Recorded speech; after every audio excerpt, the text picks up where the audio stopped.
There are people whose absence weighs more than the presence of many others. When they leave a room, something changes. The air seems to lose a frequency.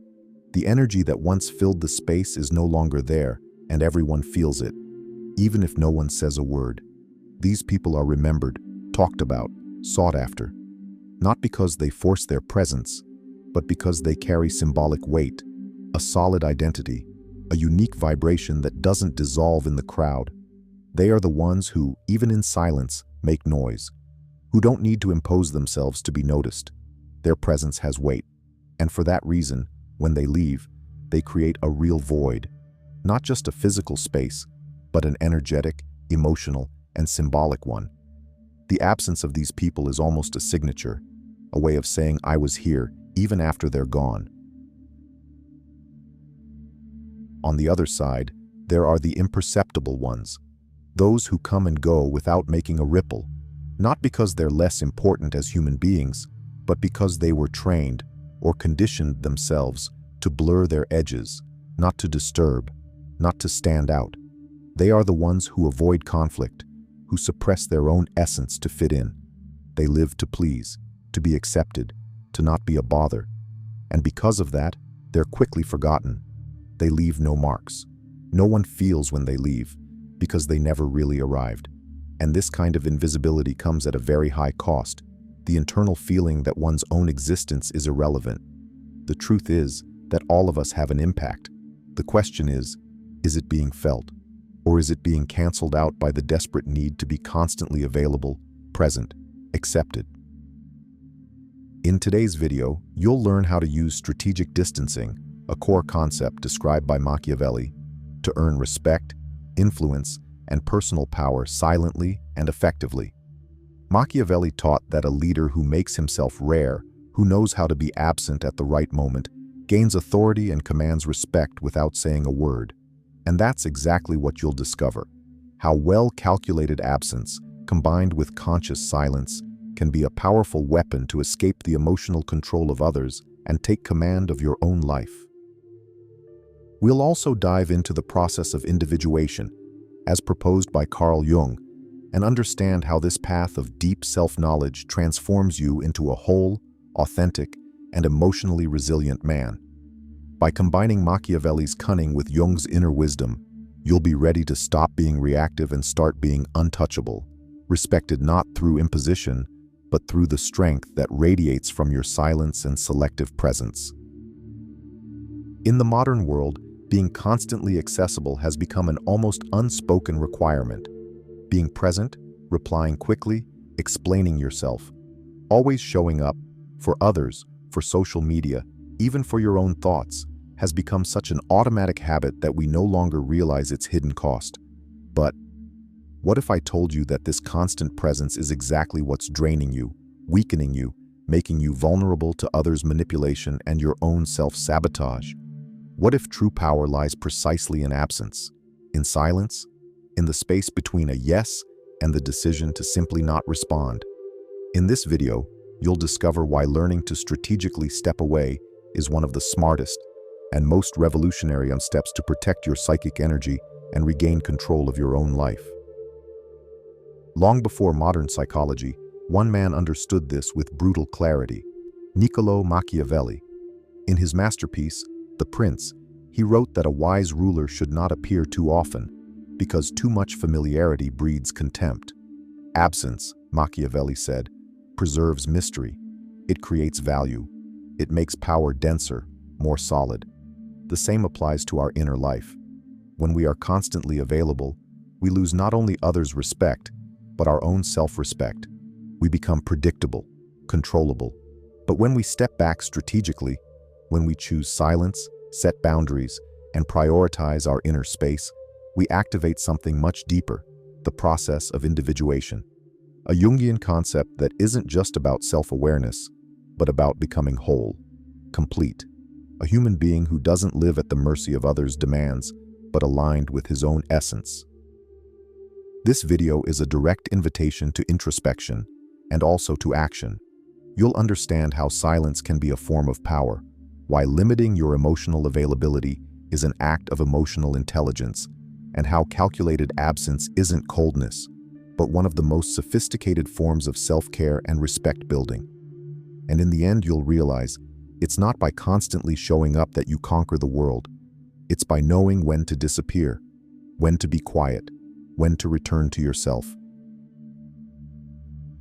The paradox of absence is one of the most uncomfortable and powerful truths in the psychology of human relationships, because contrary to what we were taught, constant presence doesn't always create connection, respect, or value. Often, it is precisely absence that awakens interest, creates space for remembrance, and elevates someone's symbolic worth. It seems contradictory, but that's how the deepest bonds work. When we step away strategically, with intention and awareness, we allow others to perceive our importance by contrast. Absence reveals what excessive presence hides, and this has nothing to do with emotional games or manipulation. It has to do with the archetypal workings of the human psyche. Humans tend to devalue what is always available, and at the same time, they tend to idealize and value what withdraws, what is absent, what creates scarcity. This paradox also applies to our relationship with ourselves. When we are constantly busy, distracted, filled with external stimuli, we lose touch with our inner world. We become too present in the outside world and too absent from ourselves. But when we choose absence, from the noise, the demands, the need for approval, we return inward. And it is in that return that we rediscover our essence, our center, our autonomy. The paradox of absence teaches that to be truly present, you must know how to step away. To be desired, you must know how to distance yourself. To be remembered, you must stop being there all the time. Absence, when well measured, is a gesture of emotional intelligence, self-worth, and refinement in relationships. Because what is rare is remembered. What is too constant dissolves. Think of the great masters, the wise, the spiritual guides. They were never available to everyone at all times. You had to climb mountains, cross deserts, wait for audiences. And that scarcity, that mystery, that calculated absence created something the modern world seems to have forgotten: reverence. Psychoanalyst Jacques Lacan said that desire is born from lack, and when you are always present, you kill desire. Your absence, on the contrary, sparks curiosity, value, and admiration. When you withdraw a little, when you set clear boundaries, when you don't respond right away, you're telling the world, I'm not a product, I'm a conscious presence. And those who learn this, without arrogance, just with firmness, are seen differently. Because deep down, what is rare doesn't need to show off. It's simply. At the beginning of the 16th century, Europe was going through a turbulent period, marked by intense political disputes, constant wars between Italian city-states, court intrigues, and a social landscape where power was contested with cunning and violence. In this setting, a figure emerged who observed this power game not only as a chronicler, but as a sharp analyst of human behavior in power. Niccolò Machiavelli was a political thinker, diplomat, and Italian writer who lived between 1469 and 1527 in Florence, one of the most influential cities of the Renaissance, but also one of the most politically unstable. Machiavelli was not a theoretical philosopher detached from reality. He was inside the game. He served for years as secretary of the Second Chancery of the Florentine Republic, a role equivalent to a high-ranking diplomat, responsible for political missions and negotiations with kings, popes, and princes throughout Europe. It was precisely in this position that he was able to closely observe the backstage of power, court intrigues, secret pacts, sudden betrayals, and the games of appearance that dominated the politics of the time. Machiavelli moved through environments where truth was a risk and deceit a weapon. He witnessed how rulers made decisions driven not by morality, but by calculation, fear, ambition, and the desire for control. These experiences shaped his realistic, and often unsettling, view of human behavior in power. He didn't just imagine the reality of the power game, he had lived it from the inside. That's why when he wrote The Prince, Machiavelli wasn't just theorizing, he was revealing the hidden codes of power relations long before formal psychology existed. his legacy remains a brutal invitation to lucidity, to understand that behind every noble appearance lies a psychological game that few dare to face. He already understood that ruling wasn't just about imposing laws or winning battles, but above all, knowing how to handle the passions, fears, desires, and manipulations that move people. It was a time when understanding the human mind had no name, nor scientific methods, yet Machiavelli intuited the psychological complexity of men with impressive clarity. Centuries later, with the rise of psychoanalysis and modern psychology, these insights gained scientific grounding. The emotions, unconscious impulses, and strategies of defense and manipulation that Machiavelli described came to be studied and confirmed by experts like Freud, Jung, and other pioneers.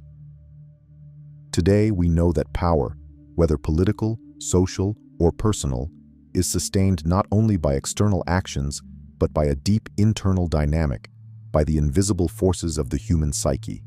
Machiavelli, with his pragmatic vision, was already speaking of these psychological matters before we had the tools to fully understand them. He was, therefore, a forerunner in revealing that dominion over others begins with dominion over one's own mind, a lesson that spans centuries and remains essential today. In The Prince, he gave valuable lessons on strategic distancing. For him, ruling is, above all, knowing the right time to appear and the right time to disappear. The constant presence of a leader, Machiavelli said, can lead to contempt.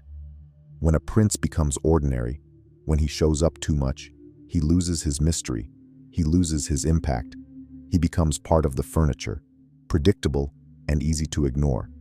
That's why it's essential for a ruler to know how to step back, to create an aura of rarity, of silent authority, not out of weakness, but out of calculation.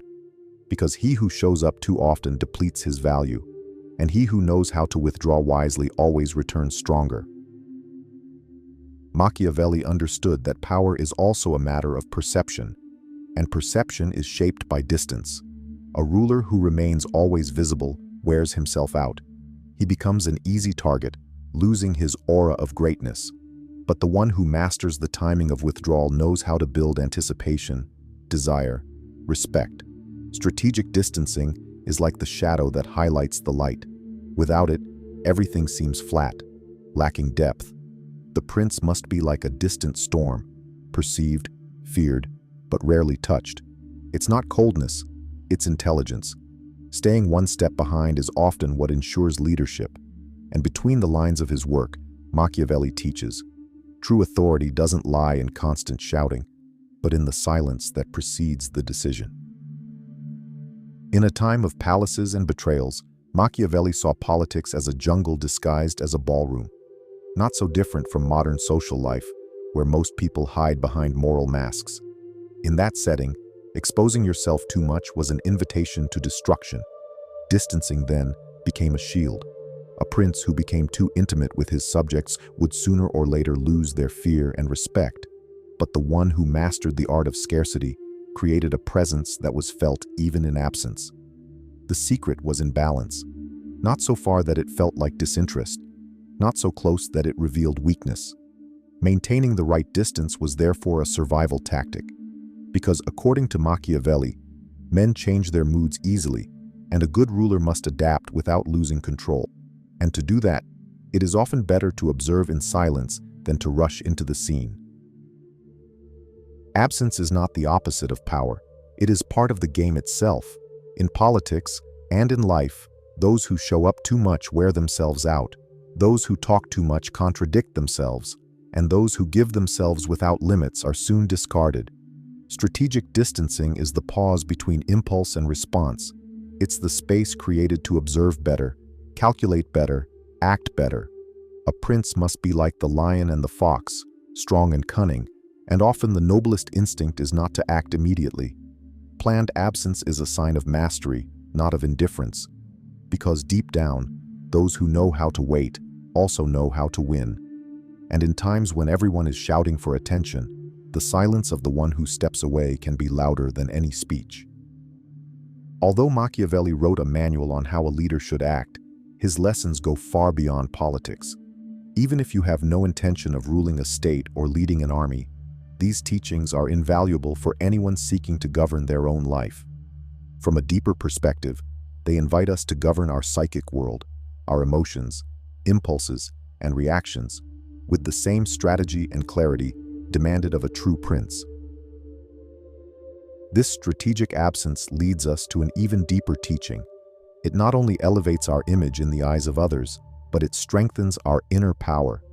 By choosing to withdraw, to remain silent, to limit access, we are communicating something essential: that our time, our presence, and our energy have value. This transforms the way others perceive us, but above all, it changes how we see ourselves. Deliberate absence teaches us self-control, discipline, and authority over our own impulses. It's a silent gesture that declares, "I belong to myself," and from that sense of belonging, a strength is born that doesn't depend on external approval, but on sovereignty over our own inner world. Learning to remain silent is not just an exercise in calm, it is an act of power. In a world dominated by noise, opinions, judgments, stimuli, and expectations, conscious silence becomes a kind of sacred refuge. It is not the absence of sound, but the presence of self. When we choose silence, we break the cycle of automatic reactivity, stepping away from the emotional manipulation that so often drags us into unnecessary conflict or impulsive decisions. Silence is an invisible shield against environmental toxicity. It protects us from emotional traps that try to steal our peace. More than that, it is a bridge inward, a rare opportunity to truly listen to what we feel, to recognize our limits, to reconnect with our center. Those who learn to be silent begin to see with clarity, and where there is clarity, there is freedom. Conscious silence is a portal that leads us back to ourselves. Instead of reacting in the heat of emotion, instead of giving in to the urge to reply, to justify, or to please, it teaches us to pause. And in that pause, something magical happens. We begin to see what lies behind the words, behind the gestures, behind the intentions. We notice what once went unnoticed, the discomfort we avoided, the pain we silenced, the patterns we repeated without realizing. Silence is a mirror. It shows us who we are when no one is applauding, when no one is attacking, when we are simply being. It is in this space that self-knowledge is born, because it's only possible to understand the world once we learn to understand ourselves. And that understanding doesn't come from noise. It blossoms in silence. Silence is also a gesture of rebellion, a stand against haste, against superficiality, against the constant need to prove something to someone. By silencing, you detach from the logic of performance. You stop being just reaction, and you become presence. Machiavelli would say there is more power in a well-placed silence than in 1,000 poorly thought-out words. Silence, when conscious, has weight, intention, and direction. It speaks without words. It affirms without shouting. It imposes without attacking. And that is precisely why it disturbs so many, because it reveals the depth of someone who doesn't need to explain themselves. Those who master silence master themselves, and those who master themselves are untouchable. In the end, conscious silence is a daily practice in clarity. It invites us to inhabit the present moment, to breathe with awareness, to listen with the heart. In this state, we are able to distinguish what is truly ours from what is a projection of others. We can recognize when we are being manipulated, pressured, or led to feel something that doesn't belong to us. Silence is not escape. It is positioning. It is not emptiness. It is clarity. By cultivating inner silence, we create space for more authentic choices, truer relationships, and a life more aligned with what really matters. It is in silence that truth appears, and when we learn to live with it, without fear, we become more whole, more human, and paradoxically, more free. Carl Jung warned that every excess of adaptation to others is an abandonment of the self, and over time, that comes at a high cost. Being unavailable is not coldness, it's self-respect. It's a natural filter against those who only drain your energy. When you choose where and with whom to invest your presence, you grow stronger, and by strengthening yourself, you inspire others to do the same. Being respected is not about demanding authority, it's about practicing dignity. And few things are more dignified than being able to say, "I can't right now," and standing firm in that. In a world chasing attention, silence becomes power. When you disappear a little, when you let your absence be felt, something changes. Those who were used to your constant availability begin to wonder, did I value them enough? Before practicing strategic absence, you must understand one essential truth. Those who disappear without first building a strong identity are simply forgotten.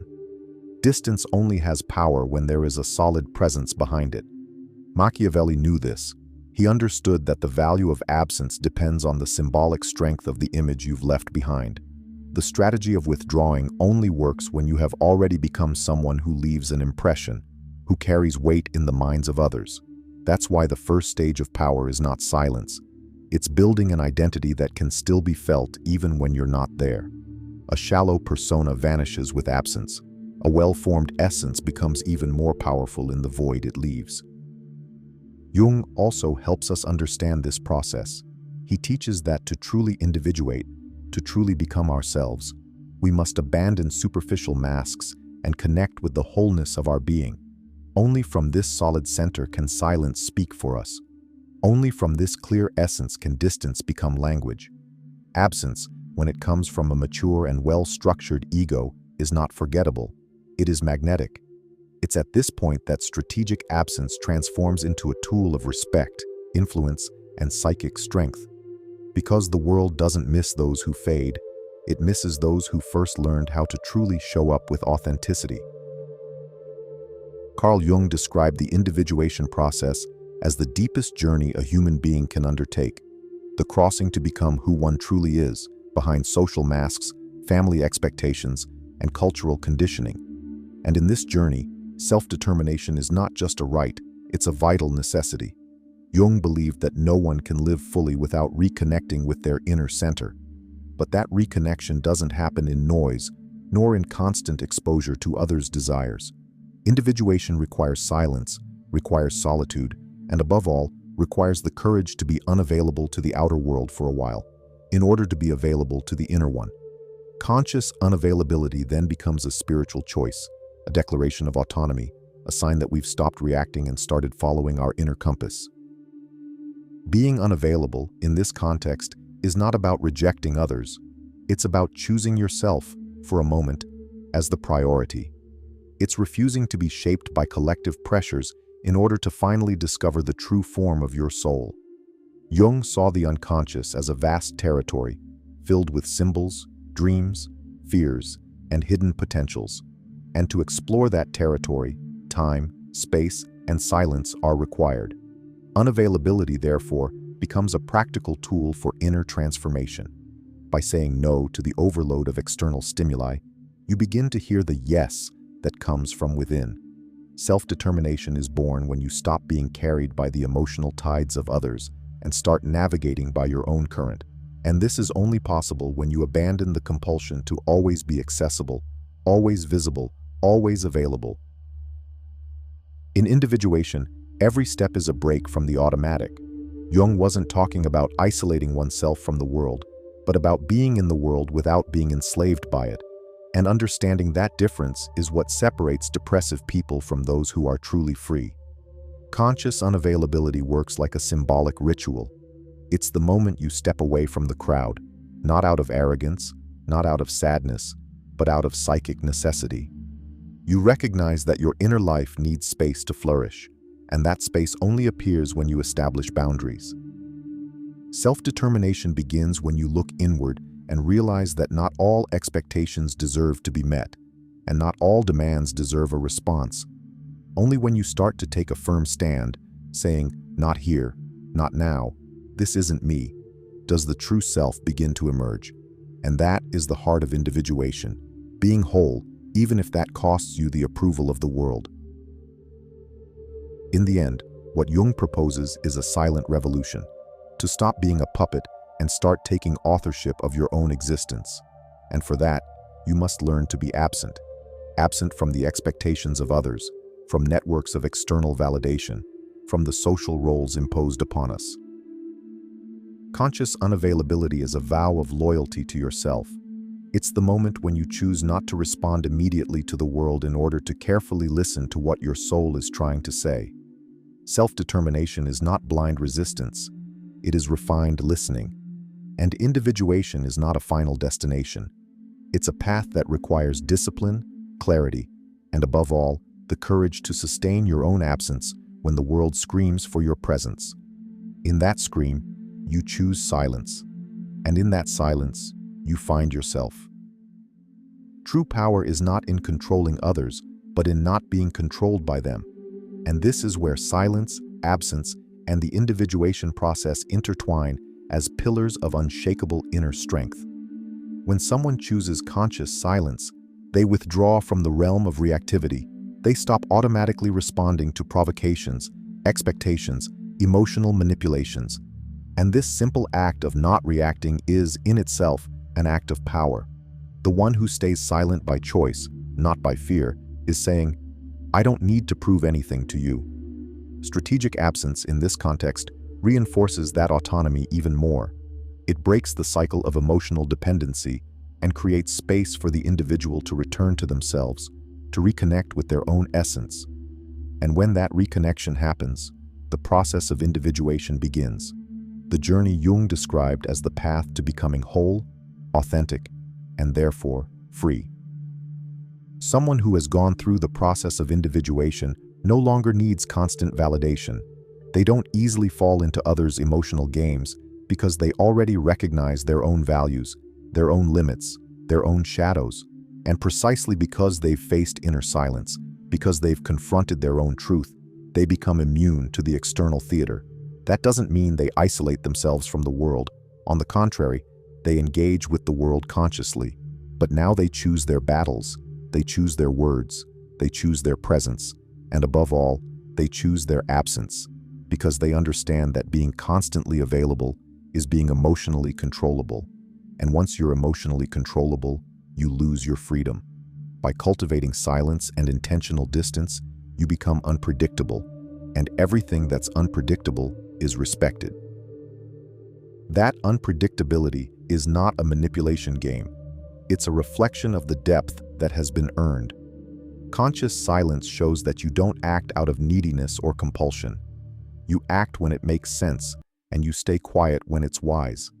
At this pace, you escape the emotional control of others because you no longer depend on their reactions to feel whole. Others no longer have the power to shake you, to provoke you, to extract responses from you, and that disarms any attempt at emotional domination. You stop being a pawn in the hands of outside expectations and become sovereign over yourself.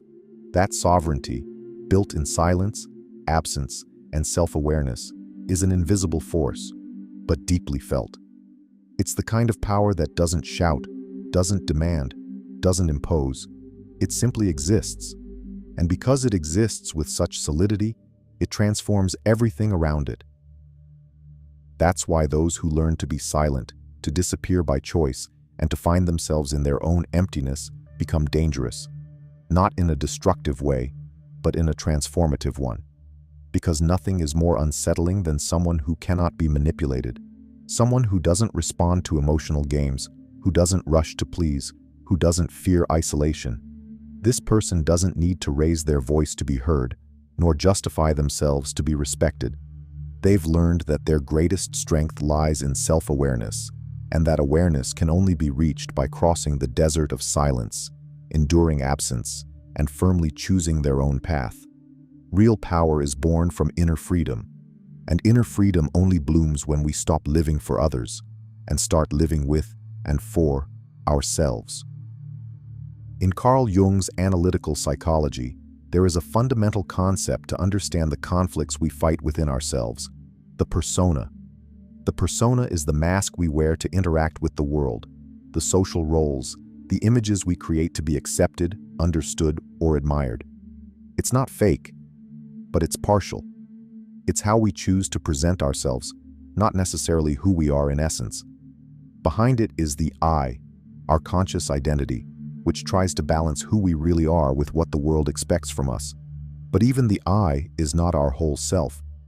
Jung said that behind the conscious I lies the self, the center of the psyche, where the totality of our being resides, including what we don't yet know about ourselves. And this is where the most transformative process in Jungian psychology begins: individuation. Individuation is the path of returning to oneself. It's when we begin to differentiate what is merely persona, constructed to please, from what is our true self.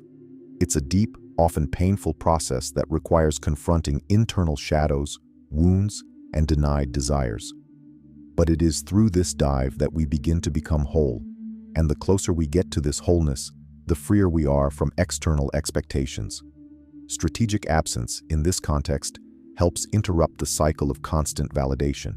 It takes us off the stage and returns us to the backstage of the soul, where we can finally hear who we are without the world's noise.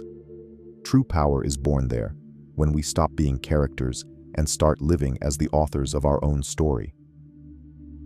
When a person learns to apply the strategic absence taught by Machiavelli, when they master the power of silence and allow themselves to dive into the individuation process described by Jung, something profound happens. They stop being just an image, a reaction, a response to what the world expects. They abandon the persona, that social mask we all wear to be accepted, and begin to live from the essence. By stepping away from the noise, from demands, from the need to always be present and available, they reclaim the most valuable territory of all, themselves. And in that reconnection, a silent but unshakable power arises. A power that doesn't depend on others' approval, that isn't worn down by the need to please or explain. It's the power of someone who knows themselves, who respects themselves, who walks firmly because they know where they came from and where they're going. That person becomes free. Not a chaotic freedom, but a structured, centered, lucid one. They begin to choose when to speak and when to stay silent, when to show up and when to withdraw. And each of those choices carries weight, meaning, and true presence. They no longer live to be seen, they live to be whole. And because of that, paradoxically, they are even more felt, more remembered, more respected. Strategic distancing, intentional silence, and the individuation process don't isolate them from the world. On the contrary, they connect them to the world in a more authentic, deeper way, because they're no longer seeking approval. They're at peace with their own existence, and that's the kind of power that doesn't need to assert itself. It's simply recognized.